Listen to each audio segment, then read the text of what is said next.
We're live. The Honorable Court of Appeals for the 7th District of Texas is now in session.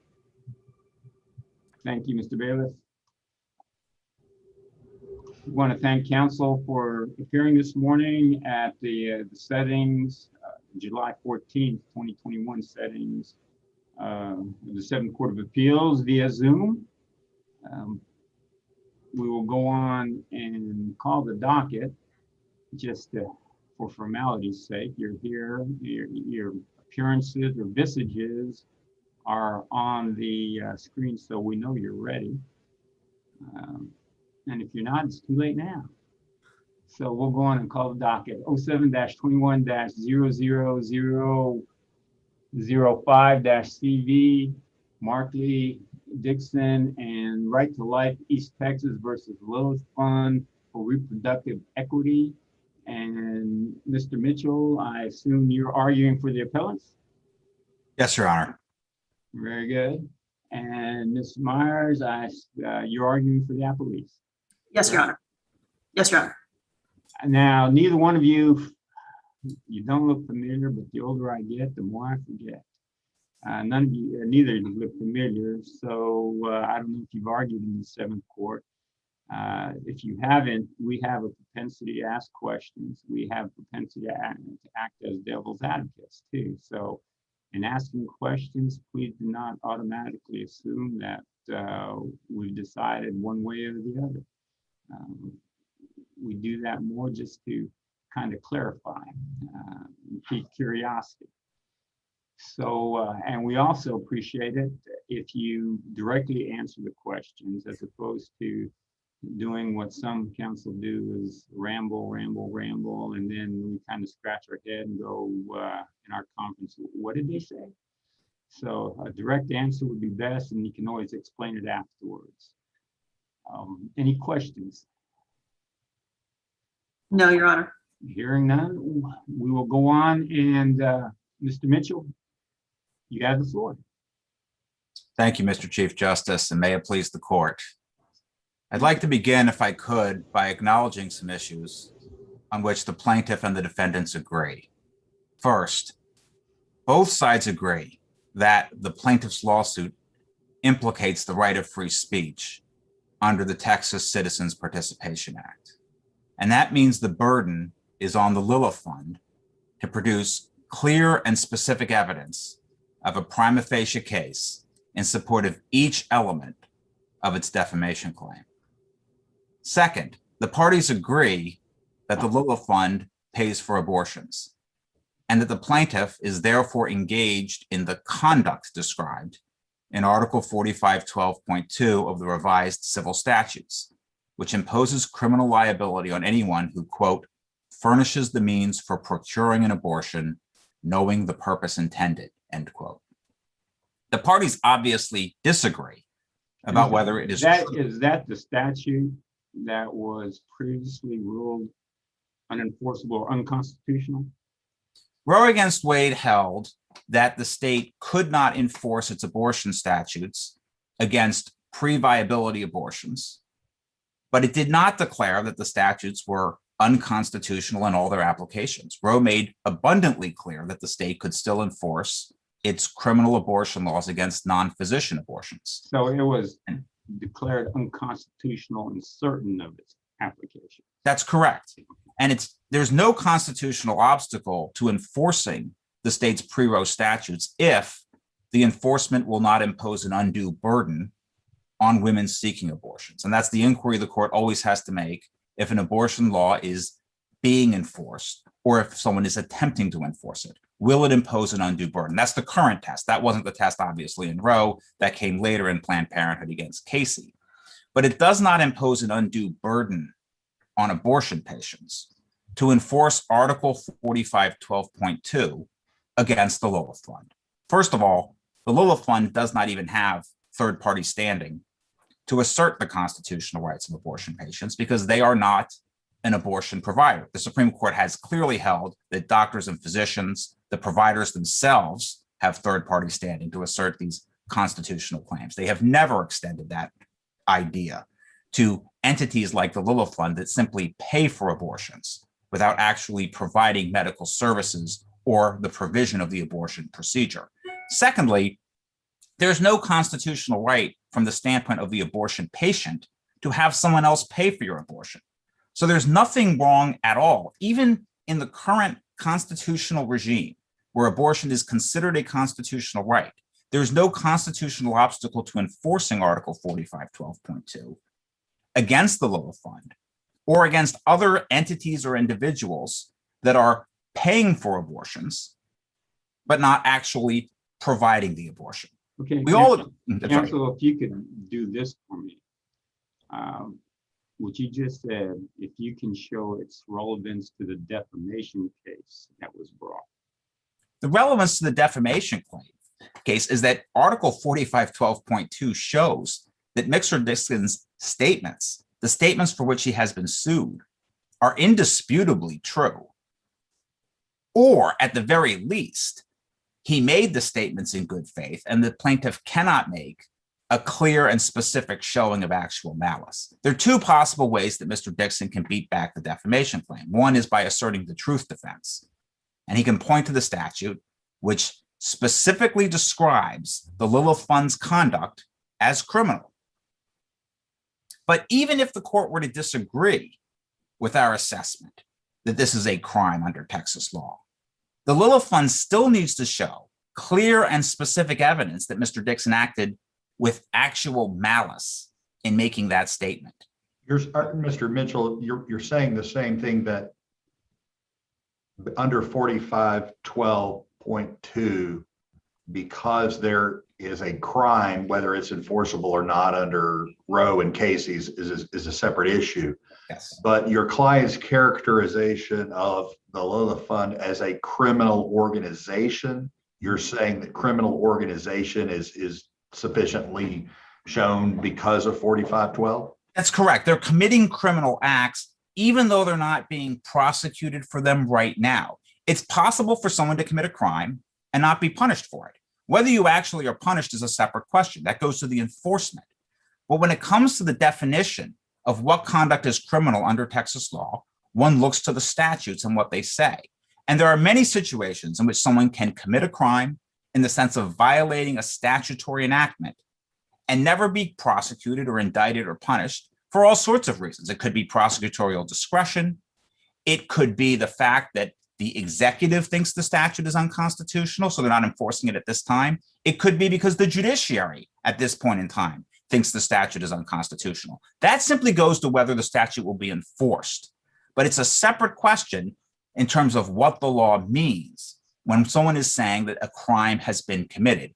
You don't defame somebody who commits a crime and isn't punished if the person actually did. I'm sorry. I think opposing attorney mentioned this in your briefs, and she can correct me if I'm wrong, but there was indication that or statement that if the statute is held unconstitutional, the effect of it is to void the statute.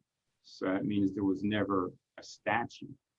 So if there's never a statute, can you not enforce or enforce something that's not in existence? That's the plaintiff's position, Your Honor, what you just described. But that's incompatible with the Supreme Court's binding pronouncement in Pigeon against Turner. Pigeon dealt with the state's marriage laws in 2017, 2 years after the Supreme Court's ruling in Obergefell, which said that laws that define marriage as the union of one man and one woman are unconstitutional. And Pigeon holds specifically in footnote 23 that these laws have not been repealed, they remain on the books, and they continue to exist as the law of Texas, and they can be invoked by private civil litigants, despite the Supreme Court's pronouncement of unconstitutionality. You're right, Chief Justice Quinn, to point out that courts will occasionally use rhetoric that implies that a statute that has been declared unconstitutional by the Supreme Court or sometimes by other courts is void or struck down or a nullity. But that is a misleading, inaccurate, and just downright false description of the way judicial review works. In the context of the state's abortion laws, they were unconstitutional only in part. They were unconstitutional only to the extent that they prevented women from getting pre-viability abortions from licensed physicians. They remain constitutional as applied to post-viability abortion, and they remain constitutional as applied to non-physician abortion. They remain constitutional in other circumstances as well. When a statute has both constitutional applications and unconstitutional applications, the statute can't be considered a nullity or void. It just means in certain cases it can't be enforced until the Supreme Court changes its interpretation of the Constitution. There's a tendency among judges sometimes. Seriously, Sorry. does the Lilith Fund, does the record reflect whether or not the Lilith Fund funds post-viability abortions? That's not in the record, and I don't believe they do, because post-viability abortion, at least after 20 weeks, is illegal in Texas unless there's a medical emergency. So there's nothing in the record. That's one of the distinctions you're saying with regard to the statute. Mhm. Pre-viability is unconstitutional, post-viability is constitutional, or it hasn't been struck down. Does the statements that Mr. Dickson made distinguish between the two? No, he was not making that statement with respect to pre-viability versus post-viability abortion. That really goes to Article 4512.1, which is the provision that outlaws abortion in the pre-Roe statutes. Mr. Dickson's focus is on 4512.2, which is a separate provision that says it's a crime to furnish the means for procuring an abortion, knowing the purpose intended. And Where's that distinction made in the record? It's on page 75 of the clerk's record is where the statutes are, Your Honor, where you will see 4512.1, 4512.2, all the way down to 4512.6. Right. Where's the evidence in the record, though, that that's what Mr. Dickson, Mr. Dickson intended when he was making those statements, referring to one but not the other? So that's in his affidavit. So his affidavit appears in page 369 of the record. That's his initial affidavit. There's a supplemental affidavit that begins on page 412 of the record, and he clearly states that he was referring to 4512.2 when he was making the accusation of criminal activity. Do And he was, the accusations themselves make the distinction? no, it just said What the criminal. public saw. It just said criminal organization. That's what appeared in the text of the ordinance that he was promoting and encouraging other cities to adopt. But it did not specify that 4512.2 was the particular crime that was being committed. Are his declarations or his statements made in reference to the revised civil statute or in reference to the ordinance that was it the city of Wascom? Is that how you pronounce it? Passed. Yes. In a way, it was really 4512.2 because that was what made the conduct a crime.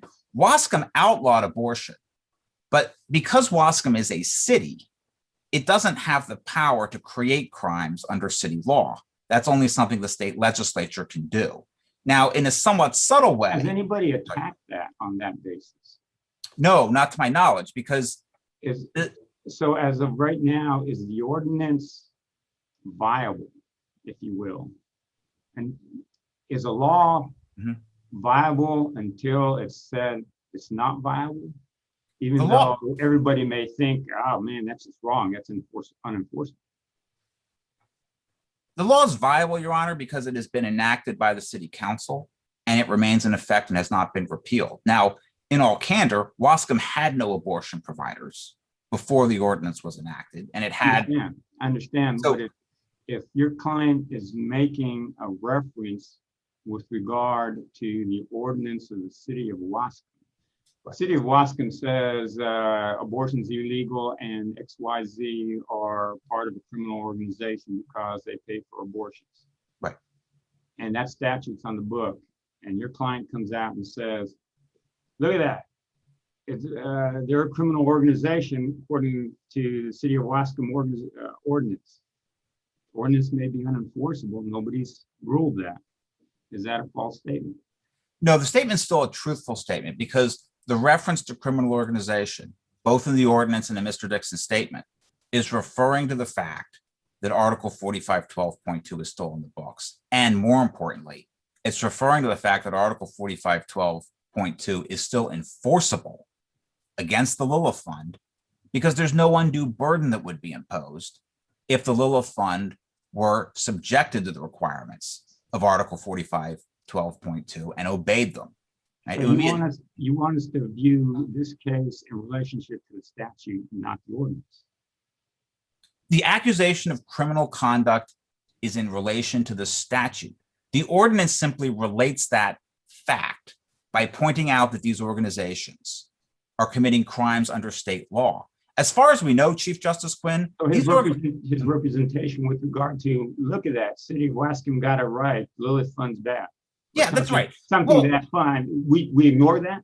What they're suing, He wasn't referring to the statute there, and you want us to refer solely to the statute.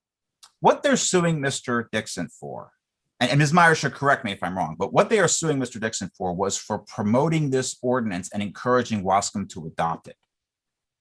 And that is the defamation for which he has been sued. And then he did make some statements after the adoption of the ordinance where he relays the content of the ordinance. But as far as we know, Chief Justice Quinn, the Lilith Fund never operated in Wascom. Perhaps they did, but that's not on the record. Mr. Dixon's not aware of them actually operating in Wascom. The accusation has nothing to do with a claim that the Lilith Fund was violating the city code of Wascom or the city ordinances. It pertains solely to the fact that the state law of Texas continues to define the payment for an abortion as a criminal offense. And the Supreme Court has never held that there is a constitutional right to pay for another person's abortion. Well, There is, Mr. Mitchell, let me ask you a question then. I'm looking at his statement on June the 11th of last year, where he's congratulating the city for becoming the first city in Texas to become a sanctuary city. And then he says, he makes reference to the Lilith Fund for Reproductive Equality here, and others like them are now declared to be criminal organizations in Wascom. That doesn't sound like he's making reference to 45-12. That sounds like he's making reference to the statute of the ordinance passed by the city. yes, Justice Doss, what that statement is doing is it's relaying the content of the Wascom ordinance, which describes and declares these entities to be criminal organizations. But the reason that statement appears in the ordinance and the reason Mr. Dickson put that statement in the ordinance is because the Lilith Fund is violating the state criminal prohibition. Wascom doesn't have the authority to make something a crime, Right. right? And, They don't. and that was my point. I didn't Yeah. see the relevance to the passage of the ordinance, and present tense, now they are considered criminal organizations unless we're really looking back to 45-12. Yeah, I mean, the statement probably would have been a little more precise if he had just said that they had been criminal organizations from the get-go and they are now declared a criminal organization in this ordinance, right? But again, the city law of Wascom doesn't create crimes. And they don't have, all they can do is create municipal offenses that are punishable by a fine of $2,000. They can't indict or prosecute someone based on city law. They don't have that power under state law. They're not a home rule city. So this was an ordinance that was enacted as a health and safety regulation, not as a criminal offense. But it contained language relaying the fact that Lilith Fund and all these other organizations listed in the ordinance have been committing crimes because they're violating the pre-Rose statutes. Now, again, they haven't been prosecuted for those crimes. That's an enforcement question. But there's no dispute that the Lilith Fund pays for abortions. That's undisputed. There's no dispute that the text of 45-12.2 makes it a crime to pay for abortion. The disagreement between the plaintiffs and the defendants really turns on the significance legally of what Roe against Wade did to the pre-Rose statutes. Did Roe actually make these statutes into a nullity so that they no longer can be considered law? Did Roe essentially make it false for Mr. Dickson to say what he said? But even if the plaintiffs are right, they can't show that Mr. Dickson was acting with actual malice in reaching the conclusion that he did. This is a reasonable, good faith disagreement about the legal effect of a judicial ruling. And Mr. Dickson's position, even if the court ultimately disagrees with Mr. Dickson's statements, there's no possible basis in the record for them to show that he acted with actual malice, let alone clear and specific evidence, which is what they need to show under the TCPA. Mr. Dickson's affidavit conclusively refutes any possibility that he knew the statements were false. He says that he believed the statements to be true. That's unrebutted. And the affidavits describe in detail the research he undertook before making those statements and before coming to the conclusion that it was truthful to say that the Lilith Fund is committing crimes under state law. None of that evidence is disputed. That research and his conclusions from that research involved like a law review article or something along that line? There were several things. One was a law review article called The Writ of Erasure Fallacy that was published in the Virginia Law Review. And in that law review article, the writer concedes that his view is not generally accepted? No, the writer conceded in that article that there is rhetoric that is frequently used in the legal profession that has been reinforcing the way of thinking that somehow judicial review operates as a veto-like power, where courts formally revoke statutes rather than simply declining to enforce them in a particular case or controversy. But the thesis of the article was that this way of thinking is held by many in the public at large, by many in the legal profession, but that is wrong. And there's also additional evidence that Mr. Dickson relied on besides this just one article, right? He says this in his affidavit, listened to a series of lectures from Bradley Pierce that actually came before he ever read that law review article. And it also explains, I think most important of all, that he studied the state Supreme Court's decision in Pigeon against Turner, which squarely supports his view that these statutes, even though declared unconstitutional, continue to exist as the law of Texas. And Mr. Dickson has to be able to rely on the state Supreme Court at the very least. That is the authoritative lawmaking, law expositing institution in the state of Texas. The plaintiff suggests that Pigeon against Turner has been undermined by subsequent cases, but those subsequent cases came out after Mr. Dickson published the remarks for which he's been sued. So they should have no bearing on the truth or the reasonableness of what Mr. Dickson said at the time he made those statements. So again, even if the court thinks Mr. Dickson's wrong, the plaintiffs still have to come up with clear and specific evidence of actual malice, and they have not come close to that. And Your Honors, I don't know if I've reserved time for rebuttal. I think I should have asked that question. You have 5 minutes rebuttal, counsel. Okay, thank you. And I don't see a clock, so am I into my rebuttal time? No, sir. You don't see a clock on your screen? No, I'm sorry, Your Honor, I don't see it. Oh, I do. It's your time has expired. I'm sorry. We need to make sure that clock is on screen. Does it, Ms. Myers, do you see a clock on the screen? Yes, Your Honor, I do. Okay. Do you have the expanded visage of Zoom on your computer screen? I see it now, Your Honor. I've expanded my window, so that was my fault. Okay. I apologize for. We won't hold it against you this time. All right. Thank you, counsel. I'll give Thank you you, Your a Honor. 5-minute rebuttal. Ms. Meyer. Thank you, Your Honor. May it please the court. I'm going to begin where Mr. Mitchell left off and start with what has now been finally admitted in the reply brief that was submitted by Mr. Dickson. This is a quote from page 25. Dickson believes that abortion is criminal in Texas, regardless of what the courts say, because he believes that Roe is wrongly decided and illegitimate. Regardless is emphasized in the appellant's reply brief. That emphasis is his.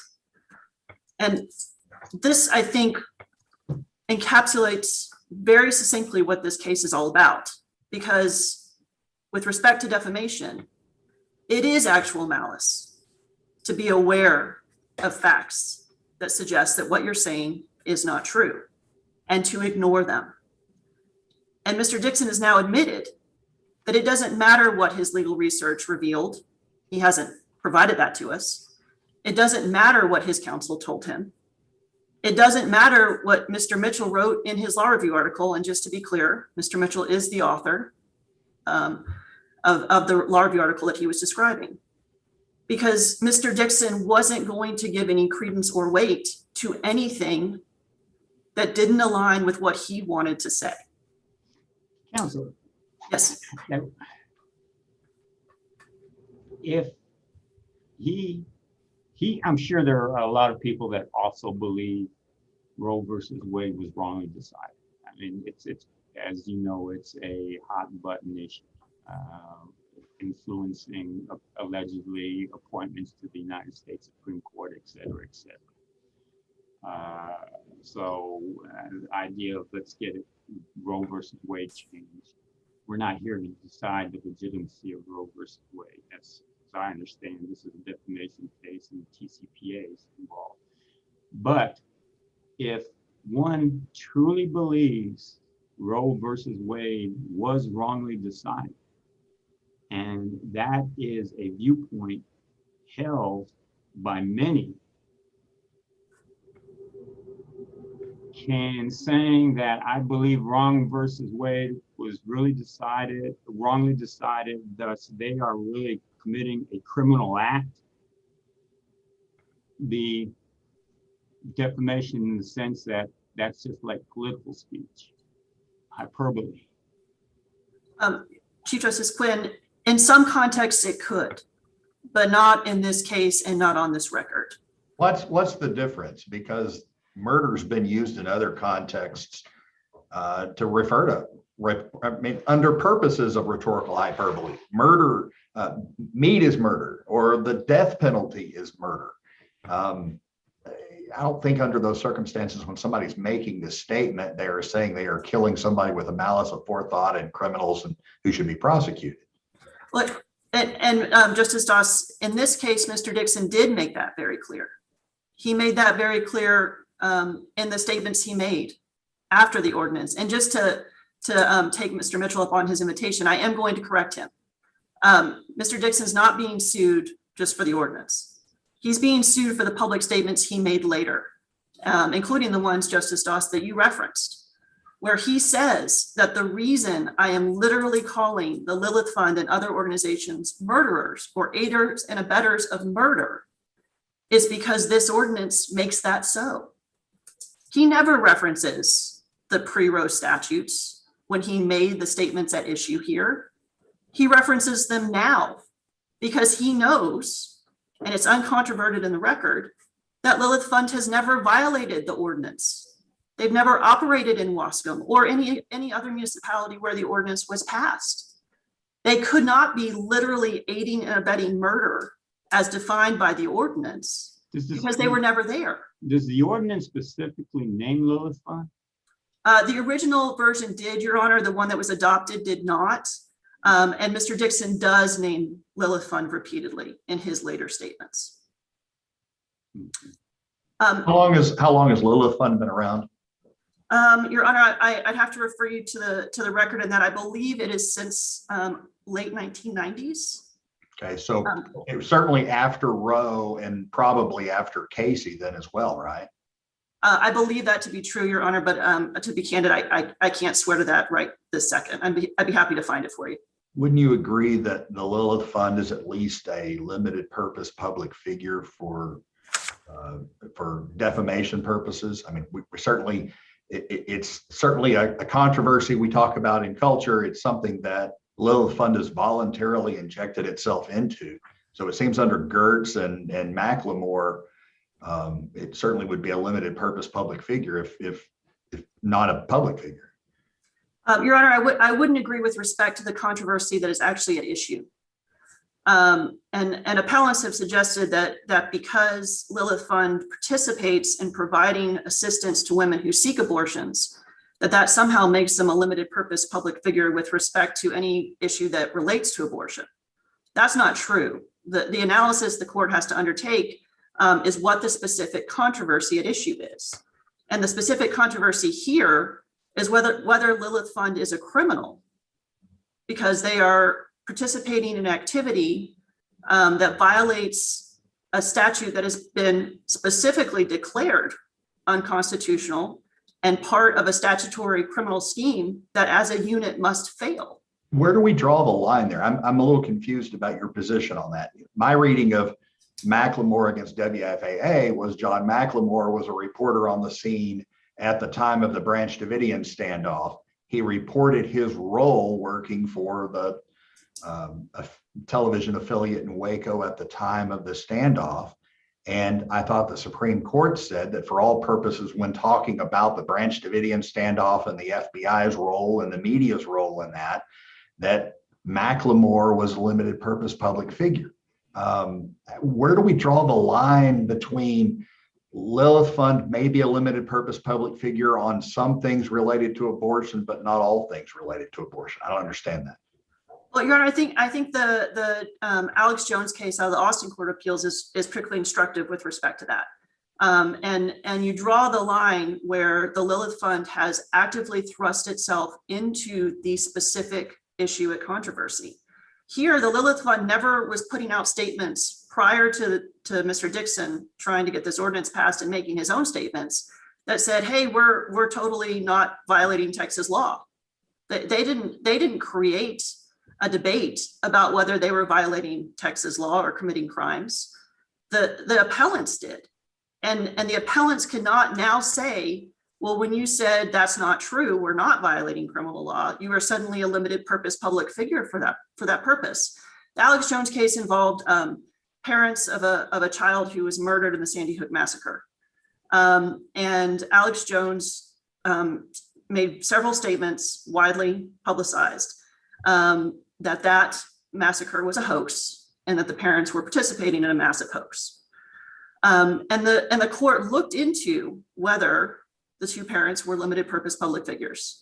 And in that case, both parents have been actively involved in calling for gun reform. They've been actively involved in establishing and running nonprofit organizations that focused on gun control and gun issues. And the court held that didn't make them limited purpose public figures with respect to the actual issue in controversy, which is Alex Jones suggesting and creating this idea that they were participating in a massive hoax. And that case is instructive here as well. The issue is not just abortion generally.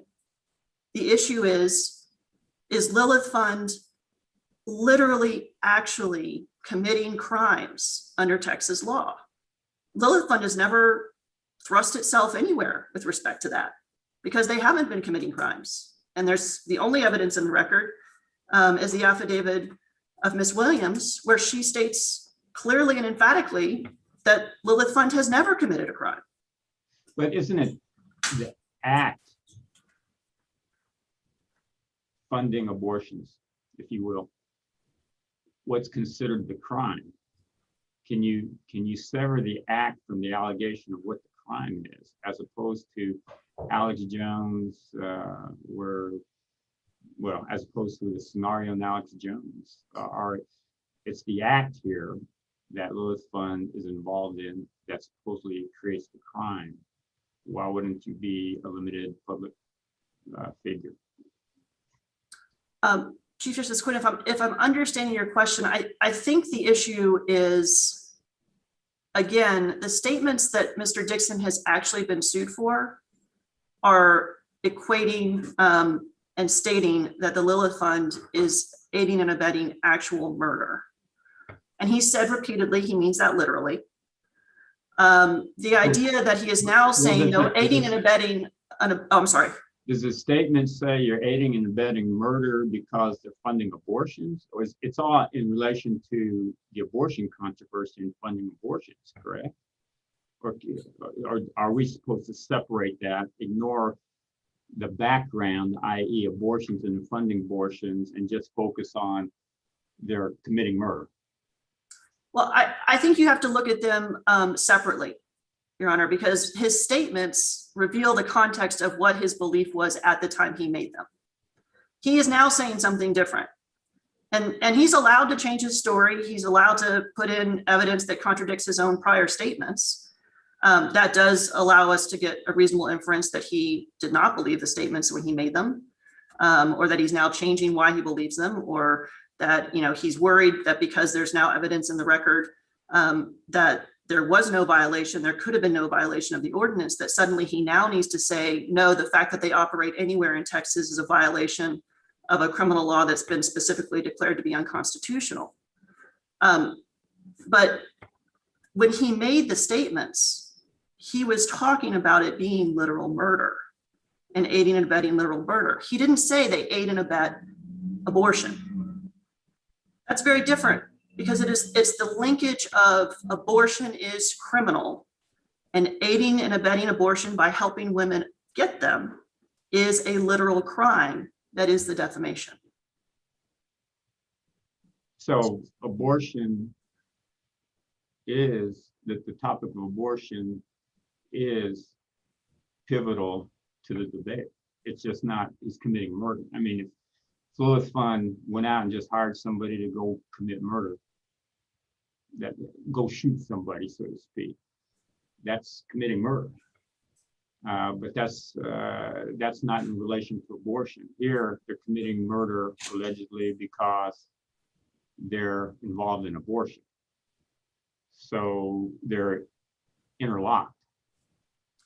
Murder and abortion are interlocked in this debate. I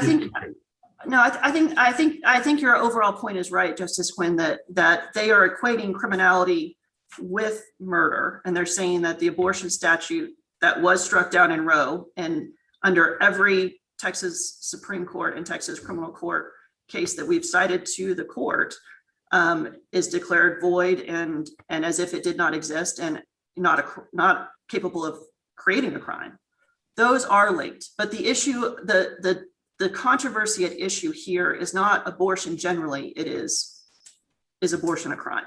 Let me ask So you, is it your position then that should the U.S. Supreme Court overturn Roe versus Wade, that these statutes are void and the legislature will need to come in and make new statutes? Well, I think it depends on what the actual holding of the case is.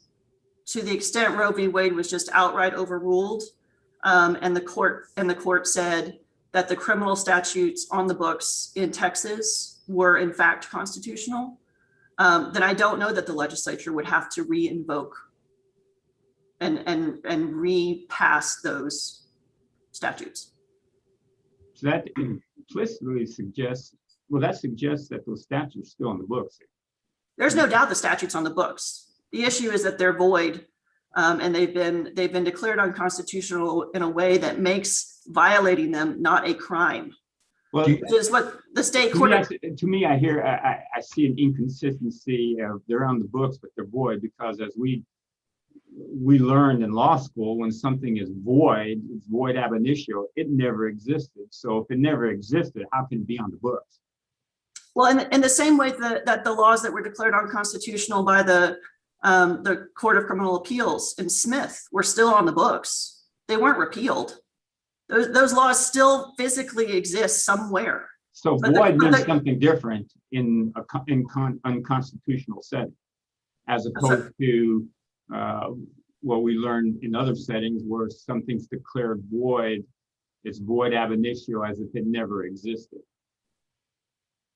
I'm sorry, God, I was accidentally over talking you. Could you repeat that question? In the constitutional law setting, void means one thing.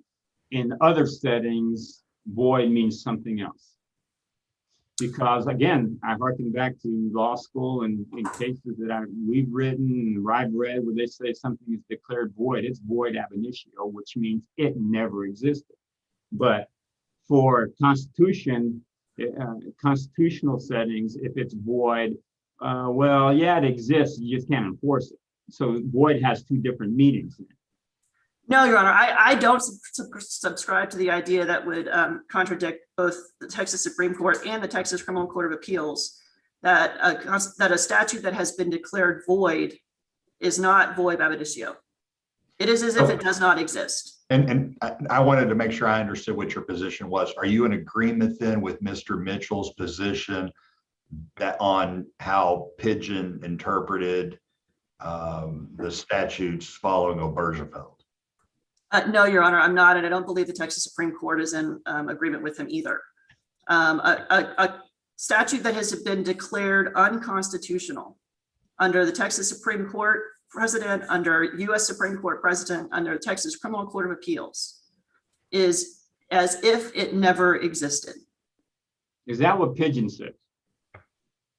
Well, Pigeon was an issue around standing, which the Texas Supreme Court acknowledges in its own later cases. And the issue there was whether the Supreme Court's decision in Obergefell, which did not specifically address the Texas statutes on the books, was binding. And the court said that while they're on the books, there is standing, and we're going to send it back down to the court below to determine whether Obergefell renders these unconstitutional. So the issue there was standing. The issue wasn't, does that statute still exist to make something a There may be crime? a different issue, but what does the Supreme Court say that Mr. Mitchell is referencing? It's in footnote 21, Your Honor. Right. And I don't want to misquote it to you. Your argument in footnote 4 of your brief was that the difference between Pigeon's case and our case is that the statute in Obergefell was not struck down versus it was in Roe. Well, there are two different issues. The first is Roe was a direct declaration that the Texas statutes at issue still, in this case, were unconstitutional and as a unit must fail. The Texas statutes at issue that were impacted by Obergefell were never heard by the U.S. Supreme Court. They were in the Fifth Circuit, and the Fifth Circuit following Obergefell said that they were unconstitutional. So that is one difference. The other difference is that the Texas Supreme Court has now backed away from the footnote in Pigeon. And Justice Blacklock has now acknowledged that in his own dissent in a later decision, where he says that the court has sub saliento overruled it. But assuming arguendo, Mr. Dickson read Pigeon and that footnote, which indicates that they're still on the books, even though declared unconstitutional, would that detract from the argument that he committed this defamation with actual malice when he's relying on the Supreme Court and the Supreme Court changes its mind later? It could create a fact issue for sure, Justice Quinn. It can't conclusively negate all of the other authorities that he would have found had he actually done the research. It can't negate the binding precedent from the Texas Supreme Court and the Texas Criminal Court of Appeals that says violating a statute declared unconstitutional is not a crime. And that's the real issue here. So those cases are pre-Pigeon? Yes, Your Honor. The Court of So you Criminal have conflict on it. I'm sorry? So you have conflict on it. I don't think that they're actually in conflict because the court in Pigeon wasn't dealing with the criminal statute and what criminality is. But it was dealing with the effect of a declaration of unconstitutionality on the law being on the books, at least in that footnote, even though it may have been dicta. I do think that I think that it is fair for Mr. Dickson to say I looked at this and it factored into my analysis. I don't think that conclusively establishes the lack of an intent requirement, whether it's negligence or malice, because there are all these other things that he acknowledges exist. And because he's now said, I don't care what they say, I'm going to do what I want. That itself creates a sufficient fact issue that you cannot conclusively determine that he didn't act with the requisite intent, whether this court determines that Lilith is a limited purpose public figure or not. Yeah, I think Justice Doss was about to ask a question and I stepped on him by mistake. So if you have that question, even though time's run out. No, well, actually, I think you covered the answer that I was going to ask you about, which is, isn't it true that if an individual is mistaken about the law, the reach of the law or the application of the law, that undermines malice as a matter of law? And I think your statement is, no, it doesn't undermine it, that it really raises a fact question about what he intended. That you said it much more eloquently and succinctly, Justice Doss, but yes, that was my answer. I see that I'm out of time. Yeah, and I just wanted to make sure I understood your argument correctly, not whether I agree with that or not. I just wanted to make sure I understood. No, I understood what you were saying. And I see that I'm out of time.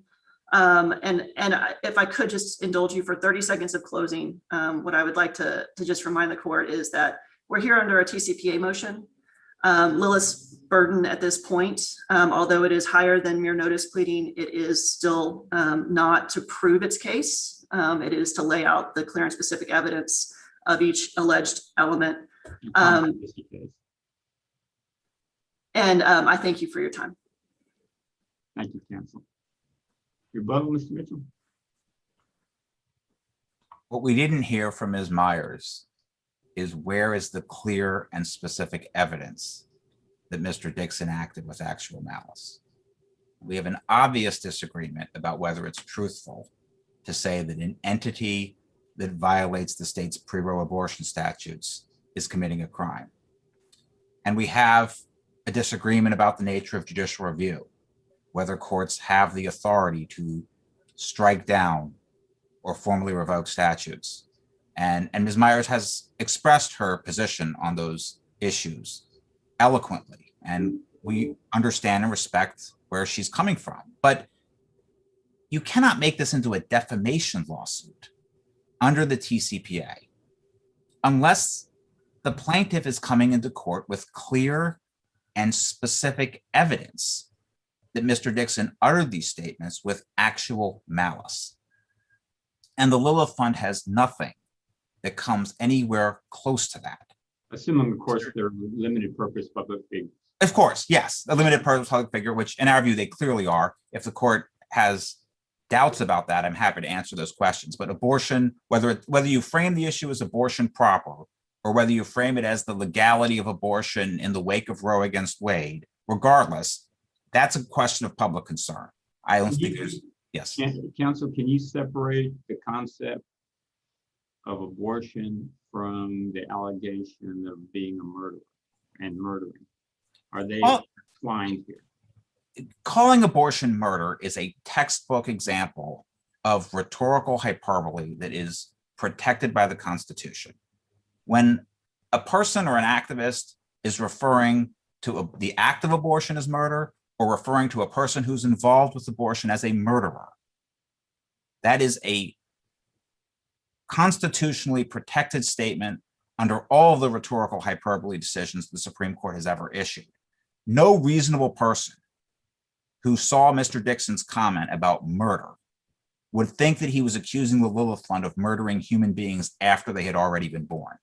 What about the question of referring to him as a criminal organization? Yeah, so the criminal organization accusation is based on the pre-Roe abortion statutes, which again, they define furnishing the means for procuring an abortion, knowing the purpose intended, as a criminal offense. That's what Mr. Dickson's statement was based on. So his statement is literally true. He's entitled to a truth defense. But even if the court disagrees with us on the truth point, and Ms. Myers clearly disagrees, even if the court acknowledges that disagreement, that is well within the boundaries of reasonable disagreement to defeat any possibility of actual malice. Scholars and academics disagree about these questions.